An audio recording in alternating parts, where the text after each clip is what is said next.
for the West, much of the history of Islam has been obscured behind a veil of fear and misunderstanding. Yet Islam's hidden history is deeply and surprisingly interwoven with Western civilization. It was Muslim scholars who reclaimed the ancient wisdom of the Greeks, while Europe languished in the Dark Ages.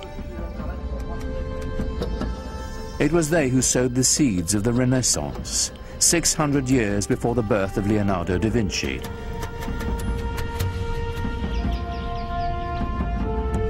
From the way we heal the sick, to the numerals we use for counting. Cultures across the globe have been shaped by Islamic civilization. But all this began with the life of a single, ordinary man, and the profound message he proclaimed would change the world forever. His name was Muhammad. Islam, the religion Muhammad first brought to Arabia, now claims 1.2 billion followers around the world.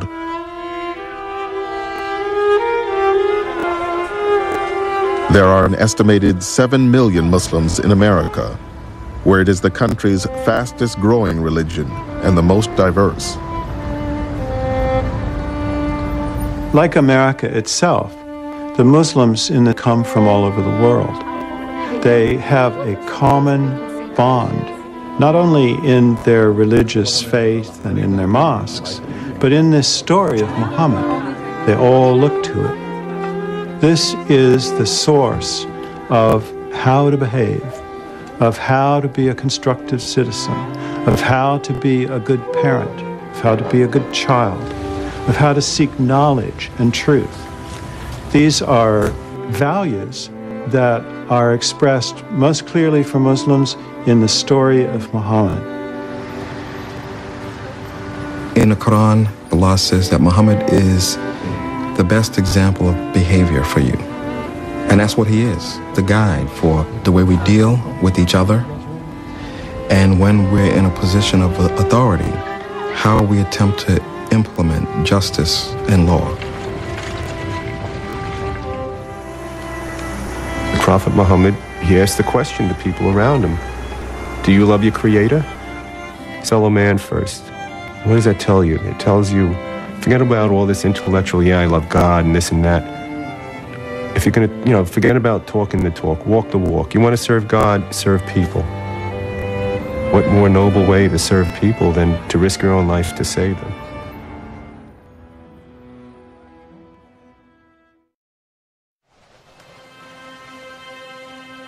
In 619 AD, Muhammad's wife, Khadija, died, and his uncle as well.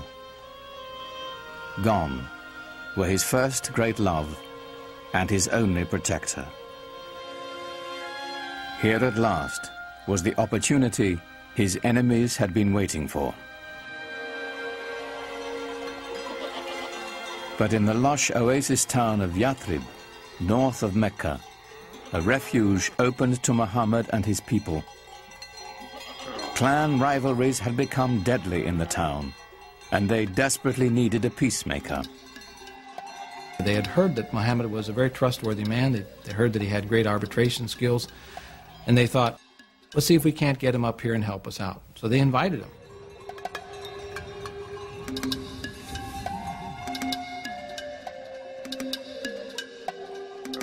Muhammad agreed to travel to Yathrib and settle their disputes in exchange for a safe refuge for his people. In the course of a single caravan journey, Islam marks its true beginnings. Their journey is known as the Hijrah.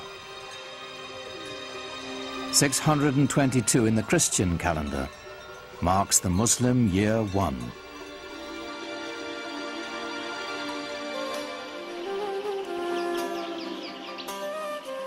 Muhammad's goal among the people of Yathrib was the same as his larger mission, to bring unity and peace with his message.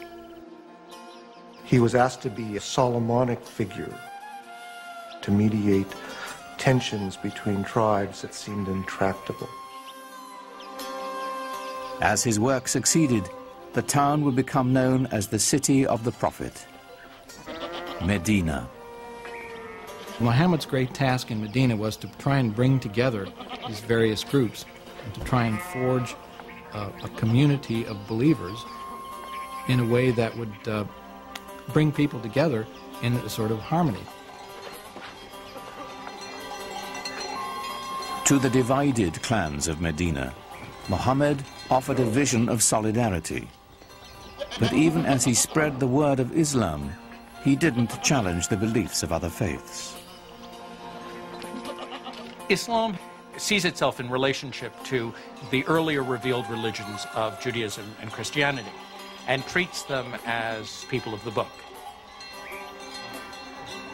It believes that God had revealed himself, his word, to mankind many times, to Moses, to Jesus, for example, but each time people went astray.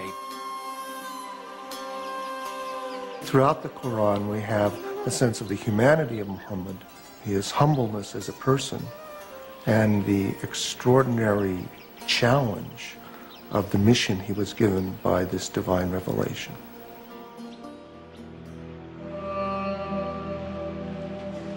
Muhammad and his followers had arrived in Medina penniless, and although they were now free of the daily persecution they had faced in Mecca, their enemies still sought to destroy them. In tribal Arabia, vengeance was a very powerful motive.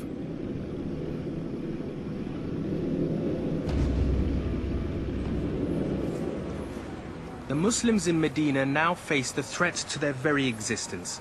The much more powerful Meccans who had driven Muhammad out persecuted his followers by taking their property and their very means of survival, were still plotting to destroy them.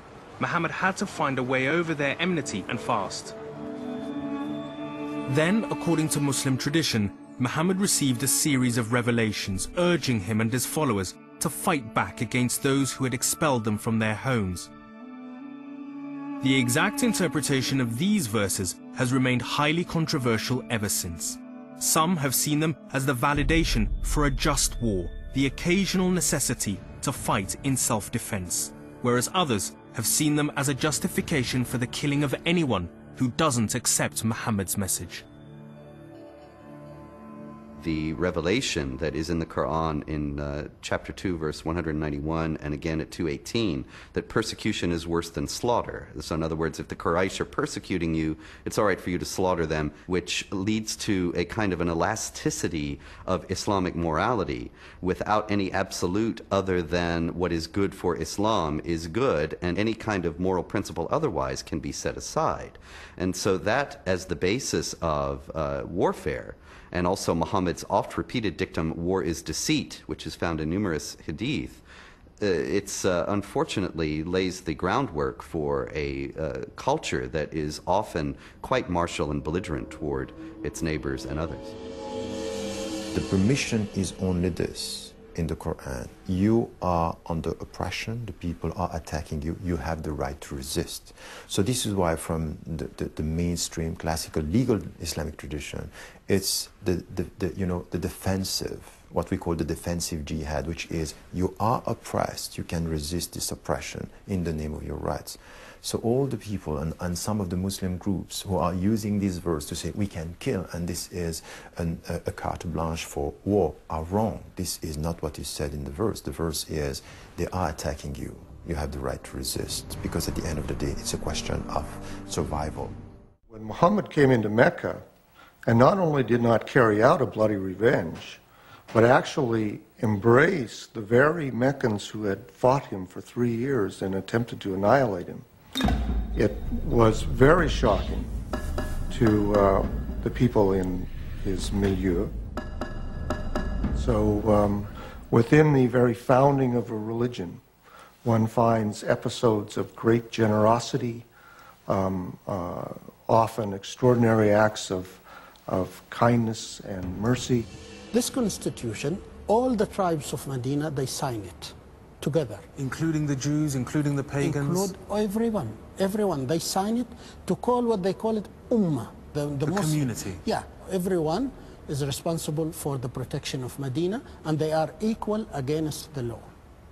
They run a complete state with all its law. For example, if any two Jews fight each other, they will come to the Prophet and he will judge them not according to Islamic law, to the Jews' law. There is a complete court. Everything is there as a state. Right. So he built what you call it a complete civilized state in Arabia. Within 100 years, Muhammad's message had spread across the world, as far as India and China in the east, and as far as North Africa and Spain and France in the west. But in many ways, his struggle for a peaceful jihad was already in tatters.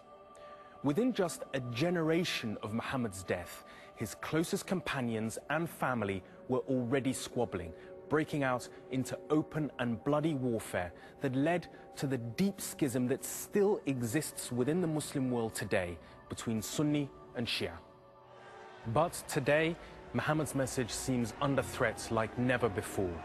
Many Muslims feel humiliated and condemned by the sheer power of Western culture and military might, whilst many in the West see Islam as the religion of some of the most oppressive states on earth, a violent, intolerant faith. But the question is, how much of this can be blamed on Muhammad himself? Muhammad left the world with three things: his faith in God, the example of his own life, and above all else, the Quran itself. Now, people will always choose and highlight those aspects of his life they want to support their own arguments whilst ignoring the rest. But if we examine his life in total, we find that he left Arabia a better place than he found it. When faced with persecution, he chose to suffer rather than to retaliate. Although he fought many military battles, he turned his back on war when he could. His ultimate victory came through peace, not through conflict. And with that victory, he chose the path of reconciliation rather than revenge. And finally, in his farewell sermon, Muhammad left us with the most important lesson of all, that we are all equal, Arab and non-Arab, Muslim and non-Muslim, a universal message that is as relevant today as it was in 7th century Arabia. And it seems to me that this is the true legacy of the life of Muhammad. He was Muhammad sallallahu alayhi wa sallam. Muhammad, mercy upon